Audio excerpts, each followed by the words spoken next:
Okay, so hello. I must say that we have quite a nice timing because yesterday I came back from one of the biggest global conferences about accreditation that was held in Madrid. And to be honest with you, none of those issues I'm going to discuss today were raised there. So the topic of my presentation is what accreditation cannot see beyond standards and checklists. PACA, AACSB, AMBA, EQUIS, EMO, SCOUT, and many, many more. For some of you, this may sound like a secret alphabet of higher education, but for university, these are signals of quality. They are passports to international recognition, they are frameworks for improvement, and they are mirrors in which universities can take a look themselves and answer to a difficult question that were raised by external reviewers. So this is also a rare moment in institutional life in which we have to pause, collect data, listen to our stakeholders, and once again a bit confess what we are doing here, because external reviewers are not only interested that we have a beautifully written report, but they want to know whether it is actually true.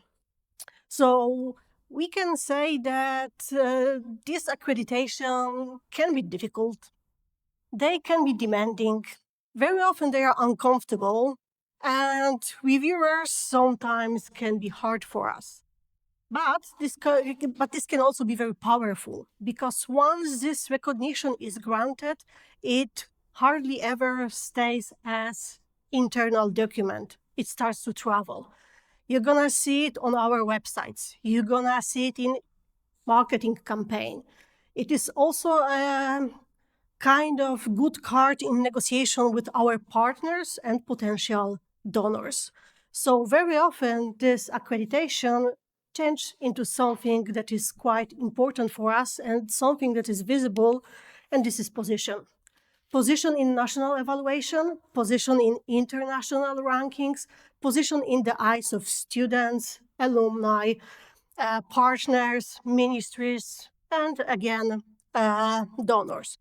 So we can say that nowadays university lives in a constant pressure of many, many rankings, national, global, regional, disciplinary, business-oriented, sustainability-oriented, employability-oriented, whatever you wish oriented, in fact. So a university may begin with a very beautiful mission, but sooner or later it has to ask, where are we in the ranking?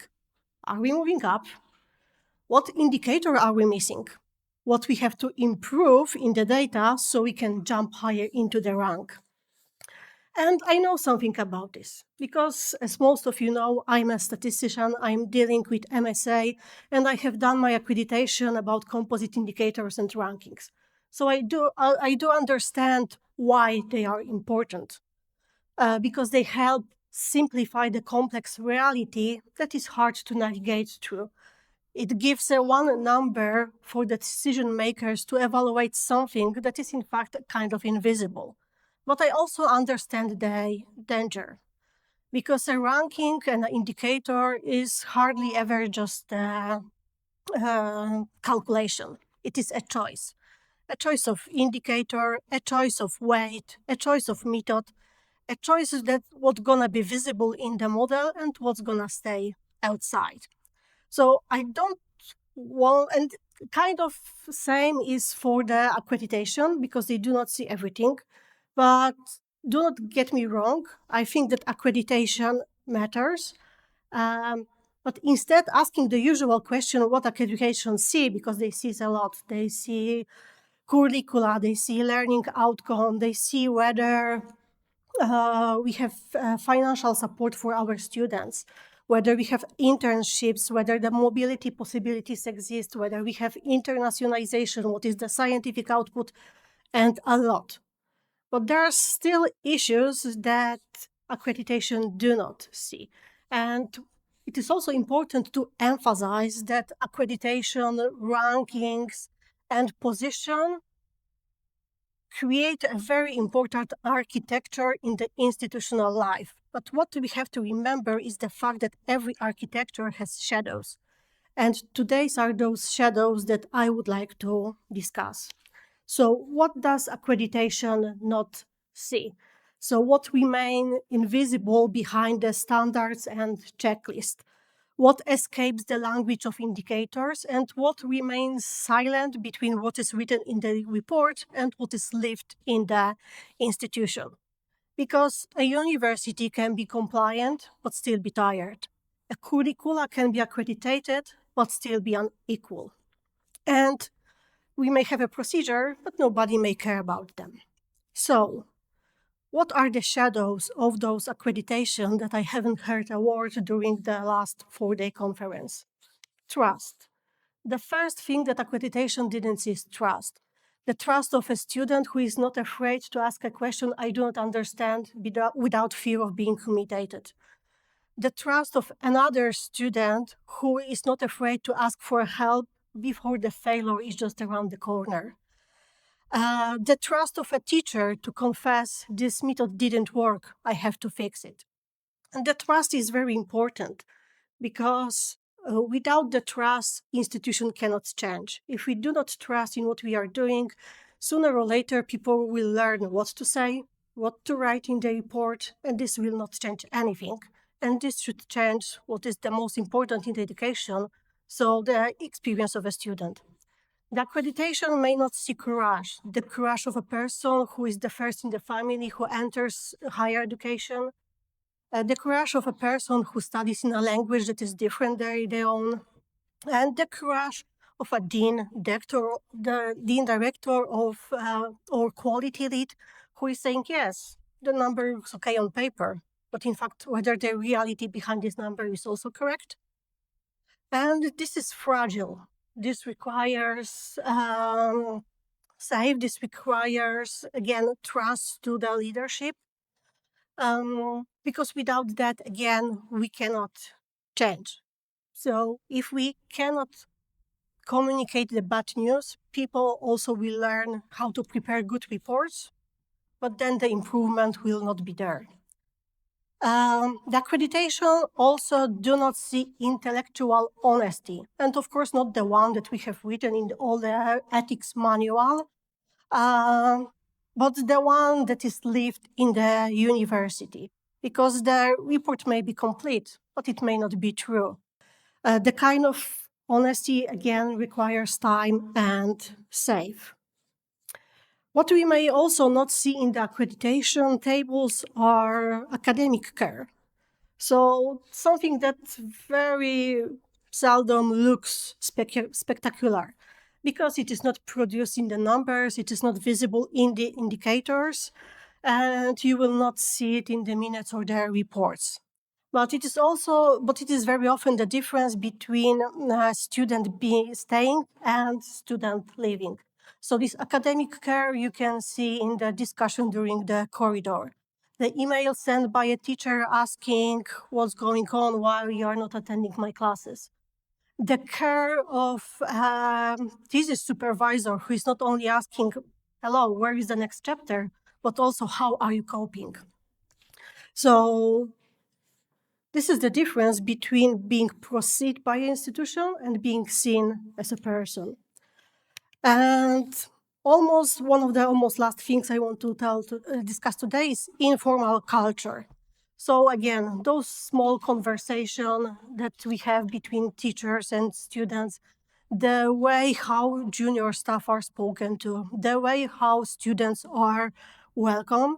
So we can say that every university, in fact, has two cultures. The one is written, so what is in the procedures, minutes, and standards, and the second one is lived. And the second one very often is much more powerful than the first one.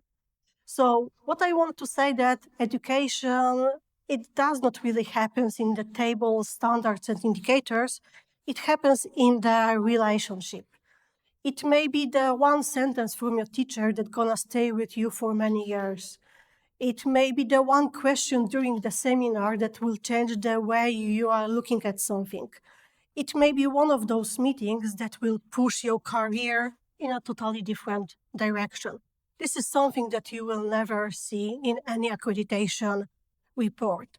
So This is one of the most important questions, how we can include it into accreditations and how a big impact should be given on that.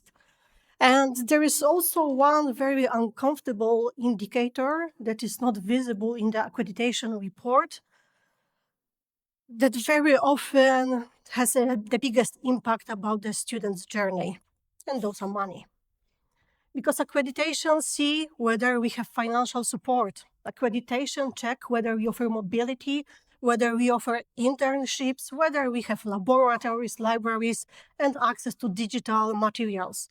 But accreditation do not ask who can afford it. Accreditation do not ask what are the real cost of studying, the rent, the bills, mobility, unpaid internship, and also the opportunity to not work at all.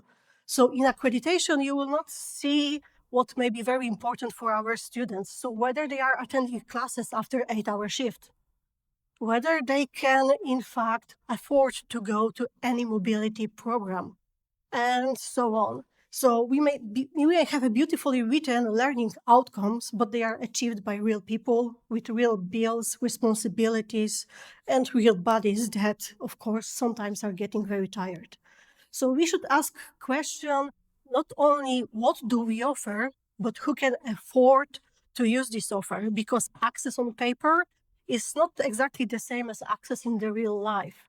Because as I said, we may have a beautiful portfolio of extracurricular activities, but nobody can use it due to the financial situation.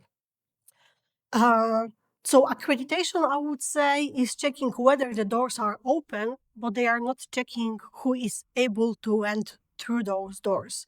And if we are preparing our offer only for those with big financial support, then we have to ask ourselves what in fact are we measuring, whether we are measuring quality or whether we are measuring privilege. Privilege that only those who have financial support, confidence can use the offer that we have prepared. Because we must remember that behind every indicator there is a person. So perhaps one of the next frontiers of the quality assurance is not only to verify whether opportunities exist, but once again to emphasize whether they are reachable financially, reachable psychologically, socially, and whether they are reachable in the actual rhythm of students' life. So I would say that, in fact, the real quality begins when the report ends. And of course, I don't want to say that we have to skip accreditation, we have to skip rankings, and we have to skip indicators because they matters. Students deserve to be protected. And also very important is that we have some kind of external reviewers, because institutions like every person have a tendency to do not notice our habits and mistakes. So we need this external validation. But perhaps we should ask a bit different question once again, not only whether the report is written, but whether we are doing something with the remarks from this report, or whether it's end up in the shelf and is waiting for another 5 years period to be presented to another accreditation team. So again, not only ask whether we have procedures, but whether we have a trust in those procedures. So not only whether the subject is in the correct semester, but whether the subject is meaningful at all for our students. So as I mentioned, you will very hardly ever see connections to something like that in any of the accreditation report we are preparing. And at the beginning of my speech, I have mentioned many different institutions that are asked us to do so. So accreditation do not see a lot that is invisible in the numbers, because very often we're going to have a tendency to measure something mm, that is measurable instead of something that is meaningful. We have a tendency to invest something that's going to be visible instead of investing something that's going to be needed. And this is the problem. So perhaps one of the biggest issues connected with the accreditation is how to change the way we are thinking about them.